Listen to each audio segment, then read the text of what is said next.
జ్యోతి అయితే తన రూమ్లో కూర్చొని అలా బాధపడుతూ ఏడుస్తూ ఉంటుంది. అది చూసి శౌర్య అయితే, ఎందుకు జ్యోతి, ఇంతవరకు చాలా ధైర్యంగా ఉన్నదానివి ఇప్పటికిప్పుడు ఎందుకు ఇలా బాధపడుతున్నావని చెప్పి సూర్య జ్యోతిని అడుగుతూ ఉంటాడు. అది విని జ్యోతి అయితే, నా బాధ అంతా నా గురించి కాదండి, నాకేమైనా అయితే నా పిల్లలు ఏమైపోతారా అని వాళ్ళ ఫ్యూచర్ నేను చూడలేకపోతాను కదా అని చెప్పి జ్యోతి అంటూ ఉంటుంది. అది విని సూర్య అయితే, నీకేం కాదు జ్యోతి, నీకు జీవన మూలకణాలు ఇచ్చి నిన్ను సేవ్ చేస్తుంది. నీకు మరొక 2 గంటల్లో సిజేరియన్ జరుగుతుంది.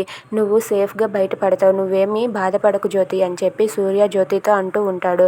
ఇంతలో ఇందమ్మ అయితే జీవనాన్ని తీసుకొని వచ్చి, వేసే నువ్వు ఇప్పుడు ఫోన్ చూసుకోవడం కాదా, ఇలాంటి సమయంలోనే మీ అమ్మకు నువ్వు దగ్గర అవ్వాలి.